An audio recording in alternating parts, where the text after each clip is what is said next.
Hey guys, today we will talk about Chernobyl nuclear power plant liquidators and who are they, where the name came from and basically where they came from and what they were doing. It was an enormously large group of people involved in many different tasks related to minimizing the harmful effects of Chernobyl disaster. There were thousands of them, and some sources indicated numbers above 500,000. There were power plant workers and firefighters, as well as military and non-military personnel and professionals. Do you understand your mission as I have described it? Yes, General. These are the most important 90 seconds of your lives. Commit your task to memory, then do your job. Their jobs on site at the Chernobyl nuclear power plant were different. Some were responsible, for example, for decontamination, some were building roads, some were constructing the sarcophagus.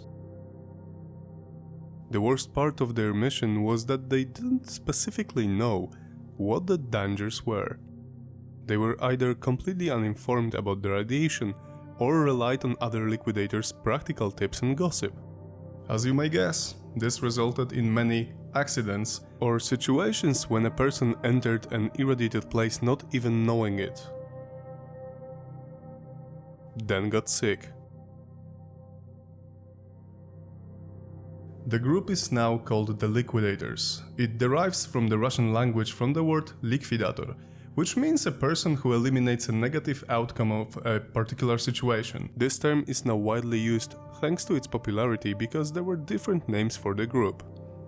Emergency workers, accident recovery workers, salvage personnel, or decontamination participants. I don't know how about you, but all of them sound to me too soft and irregular for such a dangerous event as Chernobyl disaster. Also, there should be a distinction between the Soviet and post-Soviet times. Just after the disaster happened, the USSR leaders decided to give a direct order to the military and conscripted the non-military personnel to send them to the area of Chernobyl nuclear power plant.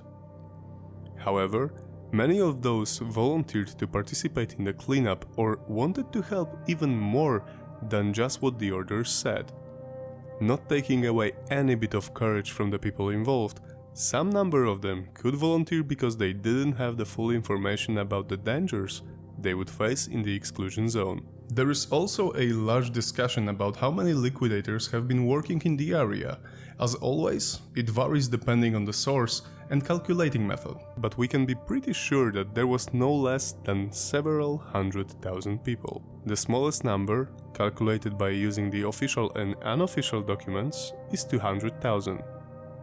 That was the number given at the conference named One Decade After Chernobyl, and it referred to the people as liquidators who worked in the exclusion zone in 1986 and 1987. As for the total number of registered people involved in the post-disaster cleanup, was supposed to be between 600,000 and 800,000 people. However, the USSR documents state that in 1986 and 1987 there were 293,000 liquidators. If you would look up the documents, the picture would change a bit, depending on how much do you know about the disaster. The highest number of liquidators that worked in the zone in 1986 was almost 140,000.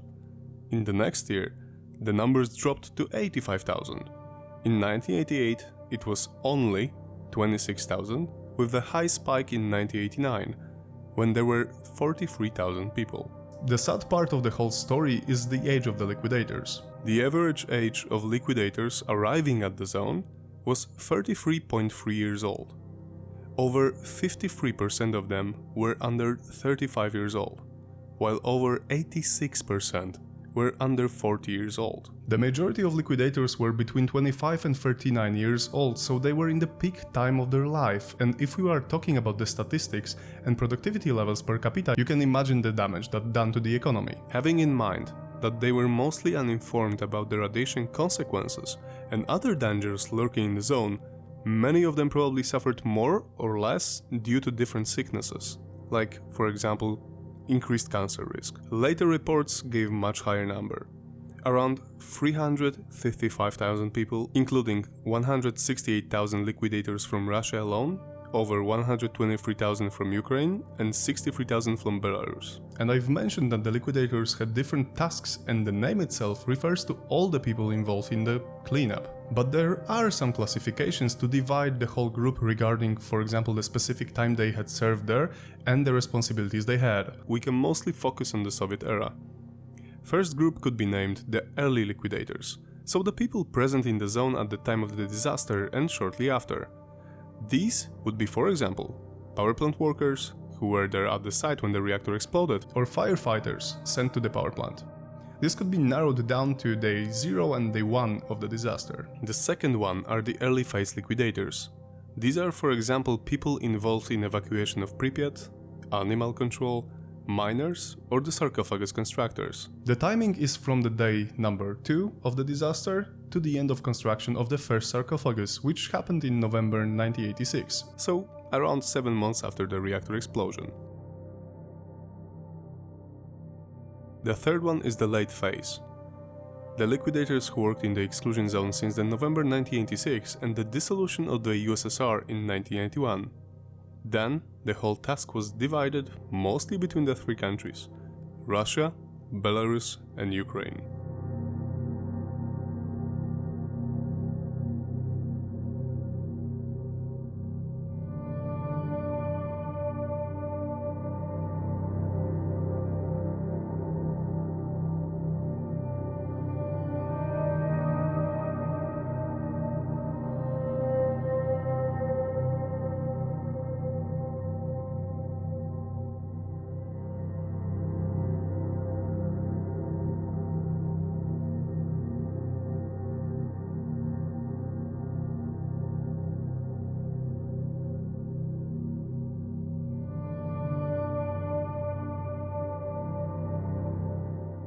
That's it for this part of Liquidators history. It's not the last one, as we mean to prepare more. And next time will be a beginning of the Legasov story, but if you want to watch another great video about Chernobyl, see our channel. For example, the last one, so Chernobyl in numbers, where you will hear a lot of trivia regarding the disaster. Hope you like this video and you are as eager to see the next one as I am. And see you next week.